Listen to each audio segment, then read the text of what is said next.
Aloha, we are live, and we thought we were live for the last 5 minutes, but we're not. So we were talking away to ourselves there. So we'll just get cracking here, and we'll get kicked off with we'll start from the bottom and work our way up to the top. Luciana Pinheiro is coming into this fight against Sam Hughes. It's the opening fight of the night, Sean. She's coming back in. She's coming back in off 7 first-round finishes in a row. She's going for her 8th win in a row. Coming in against Sam Hughes here, who is has lost 2 out of her last 3 fights. Losses to Tisha Torres and Loma Lukbani. She's fighting. She could be finding herself 3 fights lost in a row and could be fighting for her job here. How do you expect that fight to go? It'll be the opening fight on the card, which is set to go down in roughly over around 40 minutes time. Yeah, like to be honest, I can see Pinheiro doing Pinheiro things, coming out quick, looking for finishes. She can get it done on the feet. She can get it done on the ground. Sam Hughes is a very tough fighter. Her losses are to, as you say, good people. She is fighting for her job here, though. So she's going to have to do everything she can to stay in it for as long as possible, and then to drag Pinheiro down into the deep waters, I think. But I would expect the Brazilian to come in very, very strong here, and it could be an early night. Yeah, it's going to be a difficult one for Hughes coming in here. Like Pinheiro has come in, and like I said, last 7 wins have been by first round stoppage, mixture of submissions, mixture of TKOs and knockouts. She came in through the Contender Series in late 2020, picked up a good win in her UFC debut against Ronda Marcos. Yeah, so I mean, if anybody is listening or watching now, they can leave a comment or they can you can leave a comment or anything like that. And Graham is just going to join us here now, as I'll add him to the stream. And I'll just remind everybody about our sponsors as well, because I did it when we weren't live. It's eatallreal.com. Head on over there, a good company run by Niall Harty that does delicious protein bars.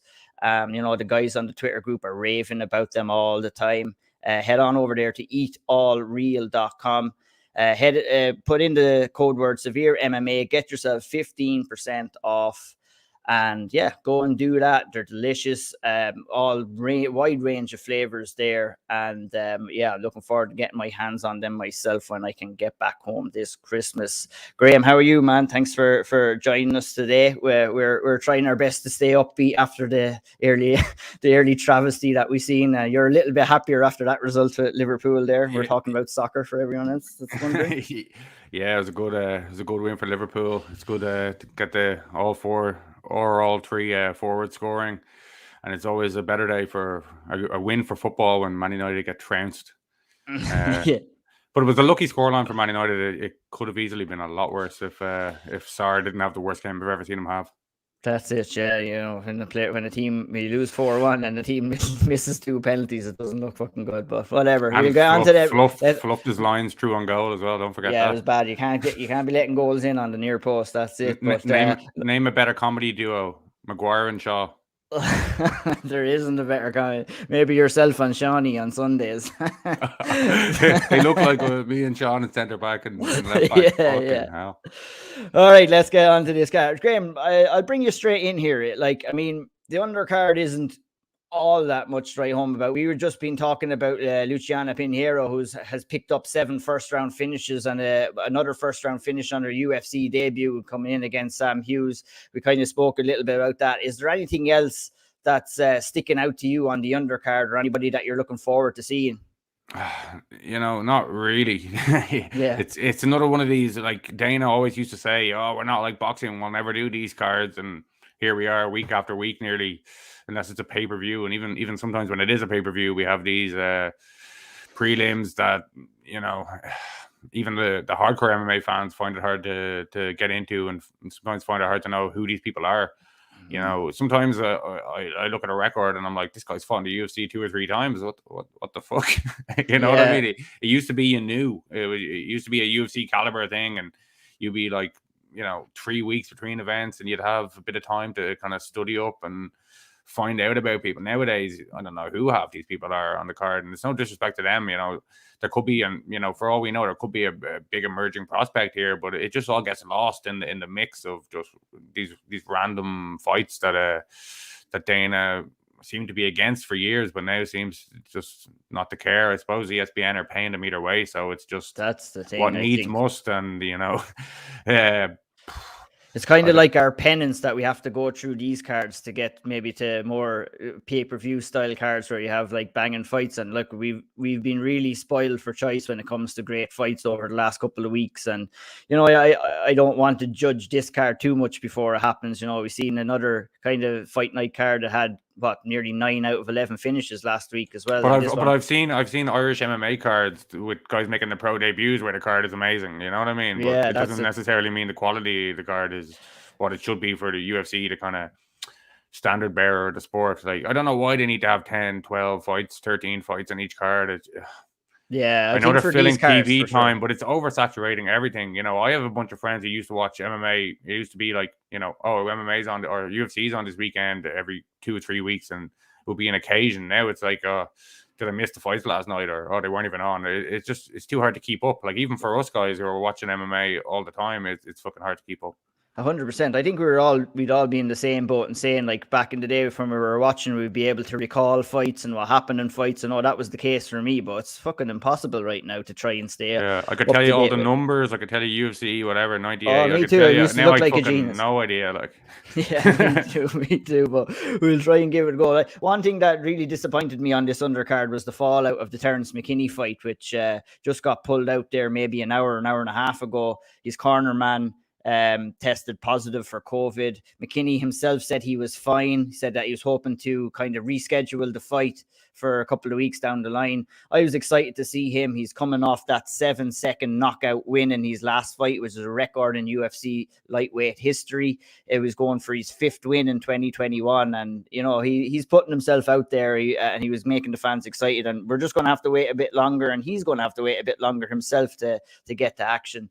But hopefully his coaches and himself is doing all fine, and they all get a clear bill of health, I should say. And it's disappointing that fight isn't going on. But what do you think is Mckinney as a fighter overall? Maybe Sean Denny. Were you excited to see him fight? Or disappointed that the fight has fallen through? Yeah, disappointed. Like, I think he ended up like being one of the bigger names on the card, which is probably a sad indictment of the card, to be honest.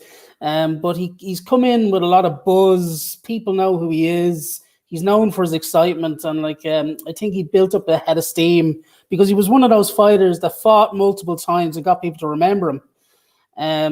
And it's sad that we'll have to wait for a couple of weeks, but I think it is a bit of a blow to this card because he does have that name value despite only being in the UFC for a couple of fights.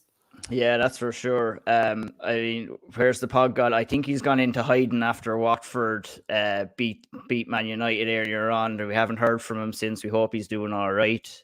We're disappointed, but me and Sean Denny here will put on a brave face and get it done. But no, Sean is busy tonight. He can't join us for all of these, but he should be joining us maybe for the later pay-per-view cards. The kind of later start times suit him better. And I guess you guys aren't too disappointed. This is an early start tonight as well. And I just want to talk before we shoot into the main card. We've got Nathan Levy, who's coming in here on the undercard against Rafa Garcia. Is 6-0, very highly touted. Another guy who I'm excited to see as well and always brings is Pat Sabatini. He's the Cage Fury FC former featherweight champion. And he was very highly touted before he got signed. He was probably supposed to sign maybe early 2020, suffered a pretty horrific arm break in a title fight, ended up coming back, winning the title again, and subsequently got signed by the UFC there last year and has won on his first 2 fights. And he's a really good fighter. I think he is. Oh, wait, we have a special guest. We have a special guest coming in here. The people are asking, where's the pod god? That's it. They're asking. We were worried about you, Shawnee. We were worried about you. I can't speak at the moment, lads. I'm just here to show my lovely face. The people are looking for me in the comments, I believe. Good luck.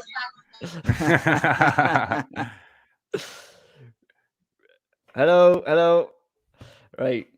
So let's go to let's talk Pat Sabatini. I think that he's coming in here against Tucker Lutz. You know, Graham, you spoke about guys that we don't really know, and I have to admit that I wouldn't be too familiar with Tucker Lutz. He had to win not once but twice on the Contender Series in 2020 to get himself a UFC contract. So he picked up a win. It wasn't enough, so he went and got another win. Ended up getting signed, and he beat Kevin Aguilar in his UFC debut, and that was at UFC 262. And he's coming in against Pat Sabatini here. Obviously, as I said, is the Cage Fury FC champion. I expect that to be a pretty good fight, and that fight will headline the prelim section. Any thoughts on that fight, guys? Well, just looking at Lutz's record, you know, he's had an extensive. He's been fighting for nearly 10 years now. He was 7-8-0 as an amateur, according to his topology, and he's a pretty experienced guy. Like I don't know if much about him either. You know, it says here he's fought twice in the Contender Series, and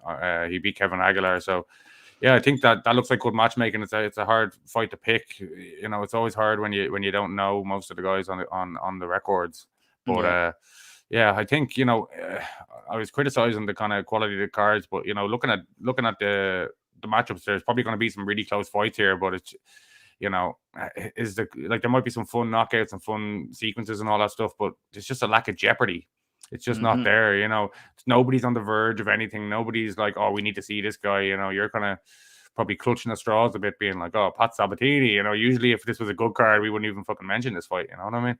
Yeah, that is true. We'd just be like, oh, these other guys are fighting, like, you know. I'm trying my best to big it up here, but like, you know, that's what we've got to do now. You know, you don't want to just completely skim over the prelims. But do you think, Graham, that like we're kind of in a transitional period now with the UFC where it comes to kind of the talent pool, where we've seen, say, if you want to talk way back, we had the likes of the Chuck Liddells, the Randy Couture's, coming through, Tito Ortiz's, and then they got replaced by the likes of the GSPs and the Anderson Silvas. Do you think that we're kind of going through a transitional period in the UFC right now where we may be potentially looking at a couple of future stars coming through, and we're just kind of in that kind of a lull where we don't know these fighters and they have just to get in there and prove themselves as fighters and that they can compete at the highest level to us?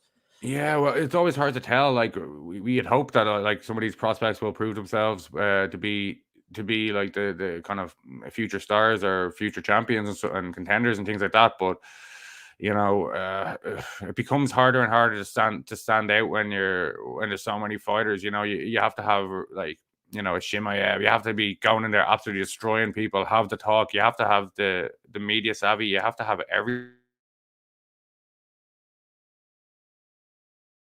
market themselves. They won't like do interviews. They won't like fucking put themselves out there. They're expecting, I don't know what they're expecting to happen. They think they can just go in there and their skills in the octagon will do all the talking, but it won't.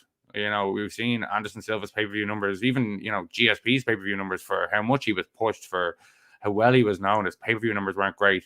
John Jones is a household name, and anybody who follows sport anyway, like in America and lots of places. And you know, what are his pay-per-view numbers? Like, not fucking great either. Like, they're good. Like, they're bringing in a lot of money, but it's very difficult to become a star in the UFC. And, you know, even Shimaev, it could all go to shit, like, when he steps up, and we don't know that. That's why I'm always an advocate of, like, let's take the fucking slow road here. Like, let's enjoy him being Mike Tyson, knocking all these fuckers.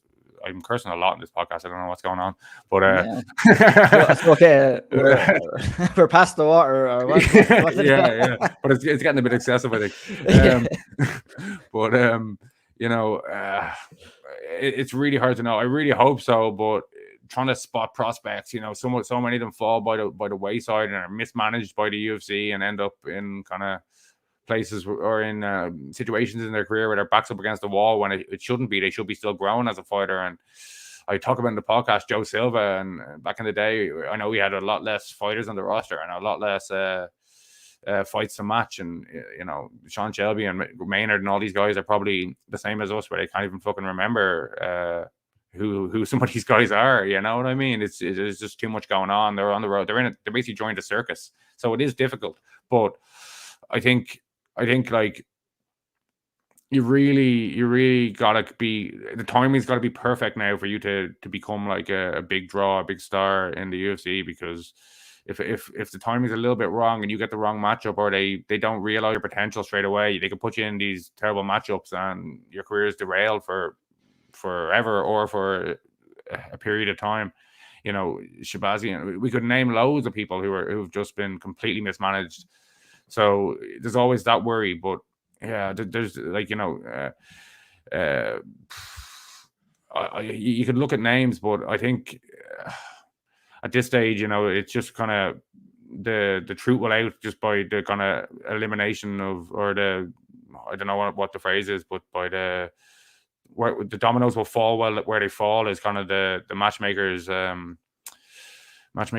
decision making process now, and I don't think that's good enough. If you're going to try and create stars, you're going to have to get so lucky, and they've been lucky in the past and got some big stars, but you know, we look how quickly they can go. Look at Ronda Rousey; it can all go very quickly. They can just leave the sport and not come back. And the UFC obviously are making, we mentioned it, making all this ESPN money or whatever, but to me, it looks like the kind of reckless way they're doing these shows are damaging the future of the promotion and of the current prospects in the promotion. So the whole thing's a mess, in my opinion, at the moment.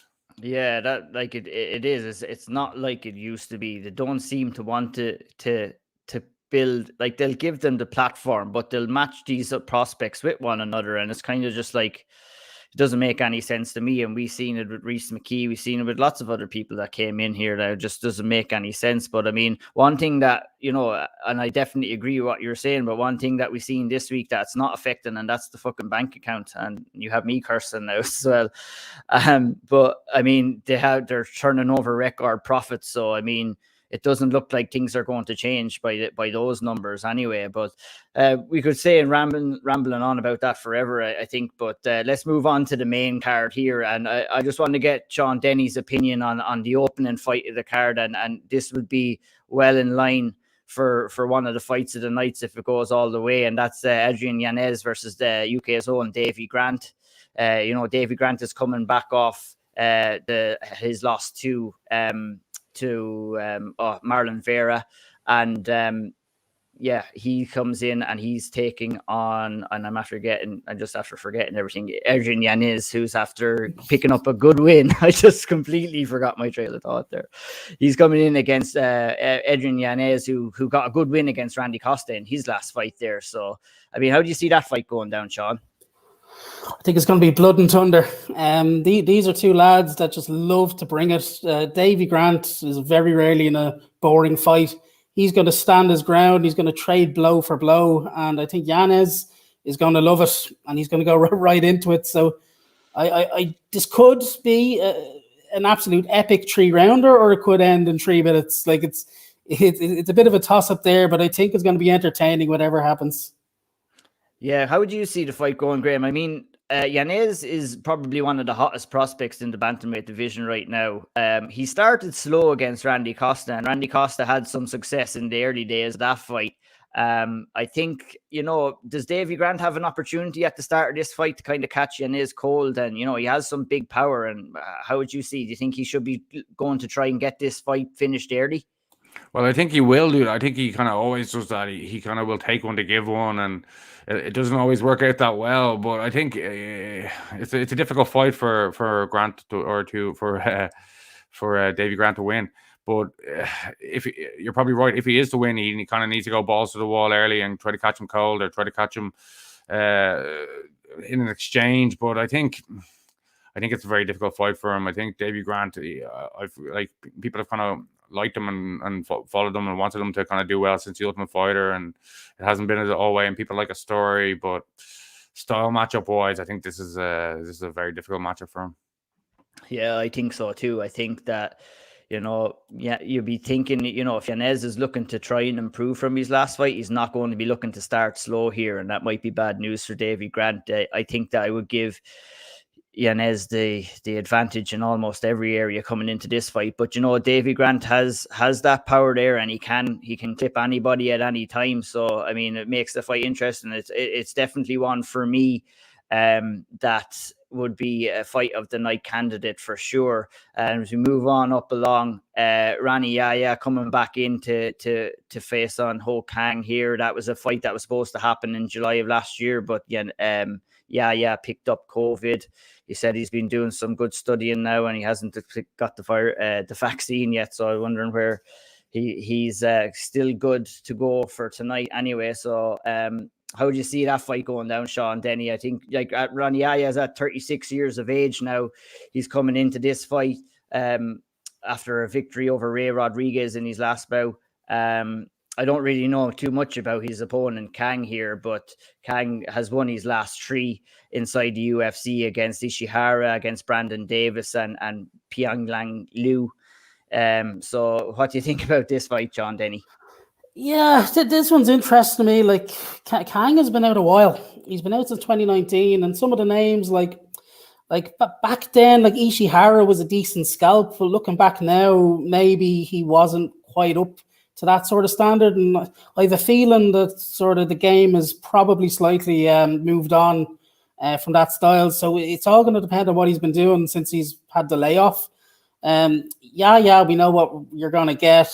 A very, very strong fighter, but as you say, 36 years old, that's probably coming to the end of your prime at that weight class. So it's going to be a bit of an interesting sort of momentum sort of shift this fight. I think like Yaya's either going to come in, look really good and get it done quite easily, or I think he might just fall off the wagon a little bit here, and we might see Kang coming on strong.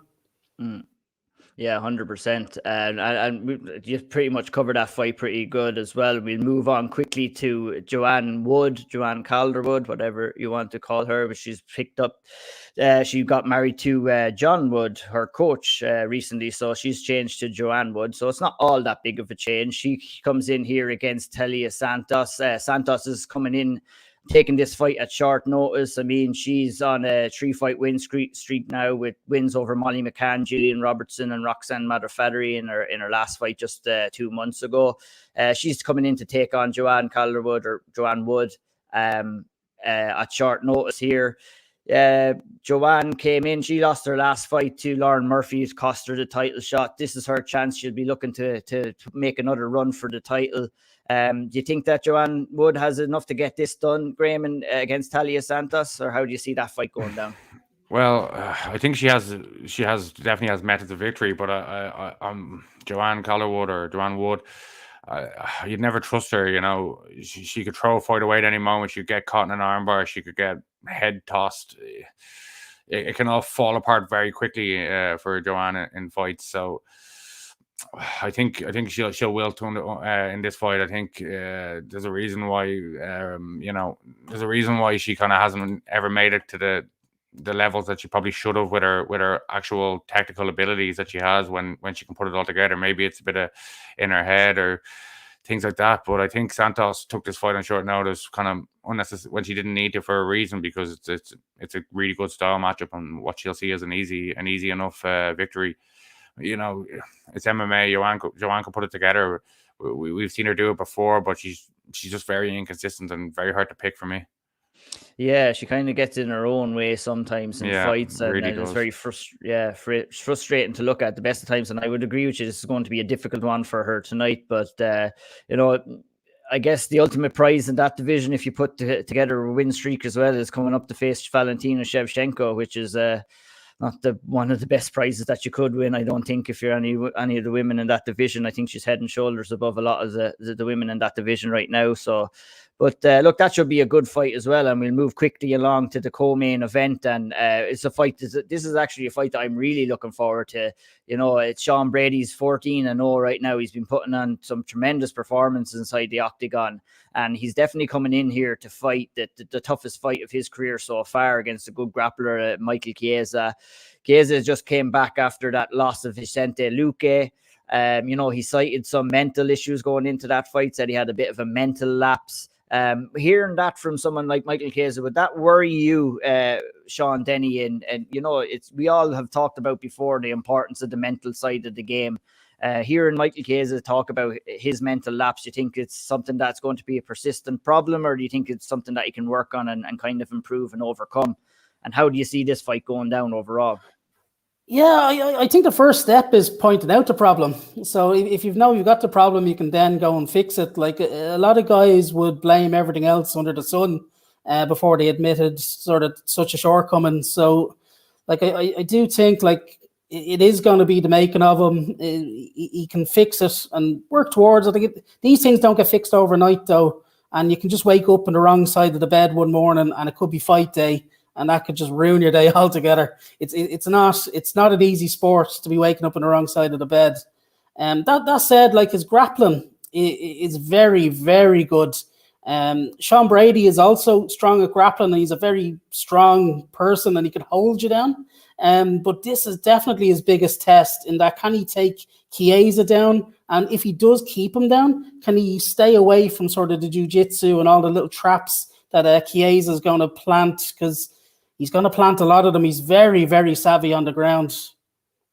Yeah, I mean, geez, if I'm looking at this fight and how I think it's going to go down, I'd be thinking that someone like Sean Brady would not want to be even trying to get into the grappling exchanges with someone like Michael Chiesa. Be thinking he'd be looking to sprawl and brawl and maybe try. And I think he'd be quicker and is a better striker on the feet. Would you kind of agree with that, Graham, or what would you think this fight?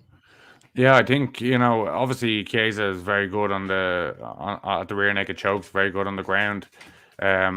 He's shown that time and time again. But if you put that in your camp time and time again, and you make sure that you're defending that rear naked choke,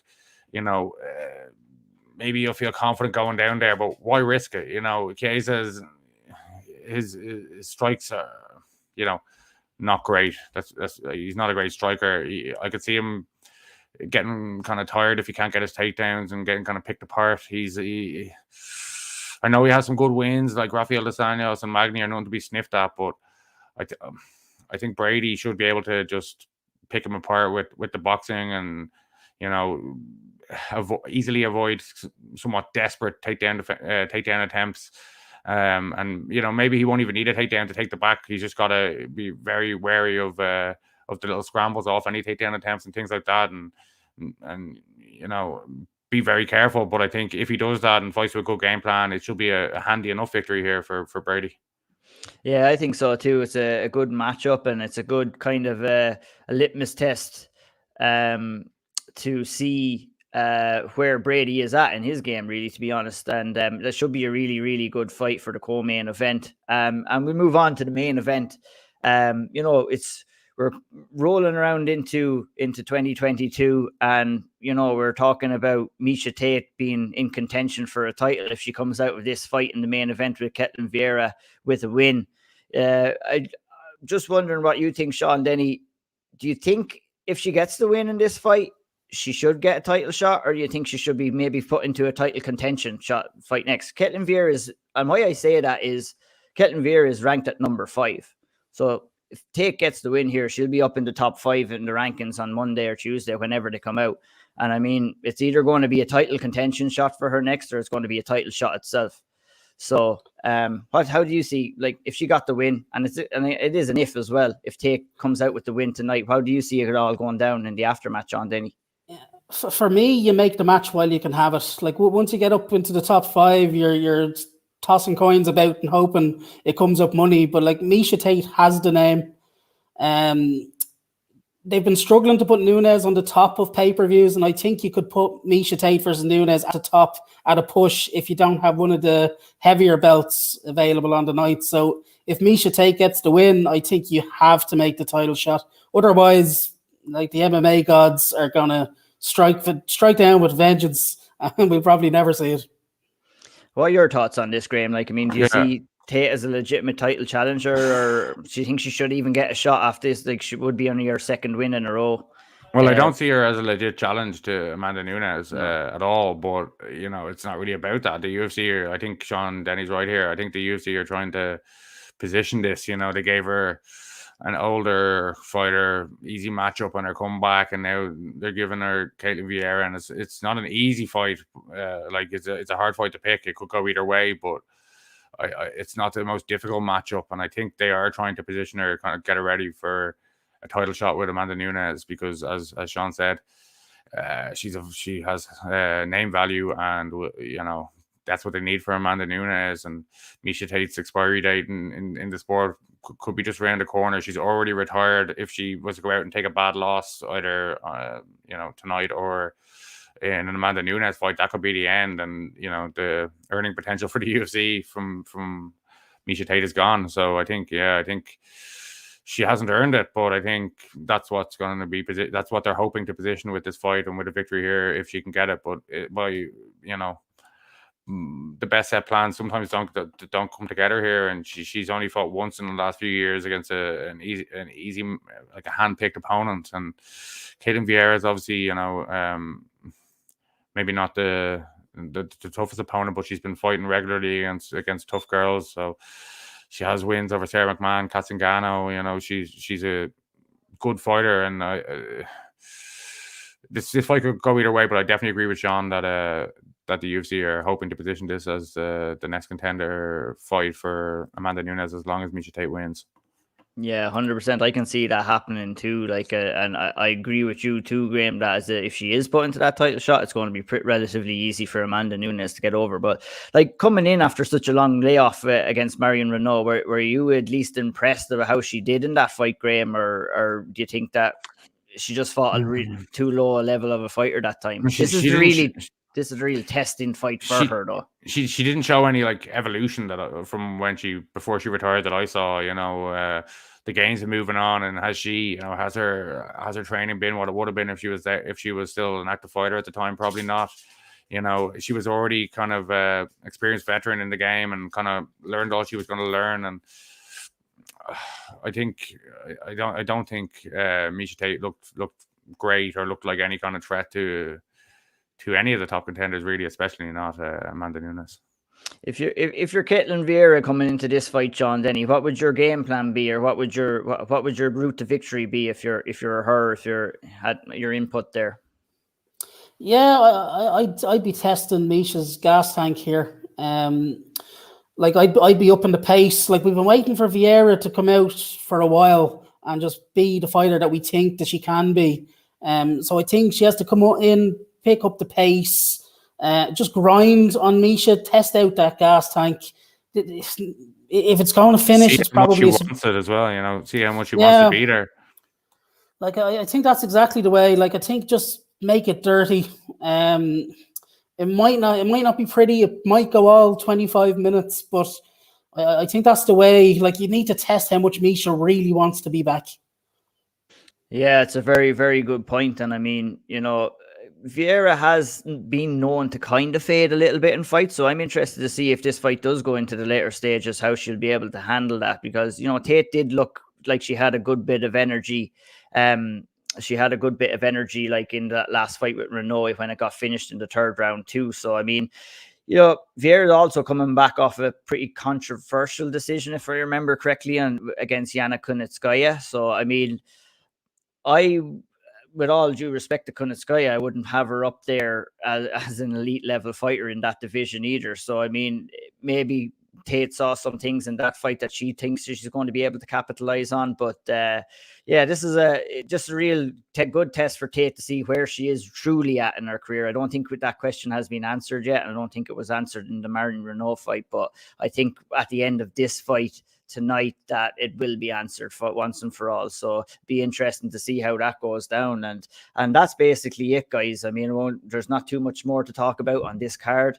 Thanks, Graham, and thanks, Sean, for joining me tonight to talk through this UFC Vegas 43 card. We're just probably around 5 minutes from the card kicking off now. And we'll leave it there. And before we head off, I'll just remind everybody who's listening to head on over to our sponsors, eatallreal.com. All Real Nutrition Bars, the best protein bars on the market, an Irish-run company by our good friend Niall Harty. They're delicious bars. The guys are always going on about them, a wide range of Christmas flavors, Halloween flavors, and apple flavor. The guys have been ramming on about all the different kind of flavors, and every single bar has been delicious. I'm looking forward to eating them myself. Head on over to eatallreal.com. enter the code word SevereMMA, get 15% off there. Help out that company, help out us. Head on over to the Patreon. You know, a couple of great podcasts there. There's another busy week over there. Graham's 10-year anniversary series is out. We have the Cottle Pendred intro up there. We have this week was Chris Fields. We had one more as well. If you wanted to chime in there, Graham.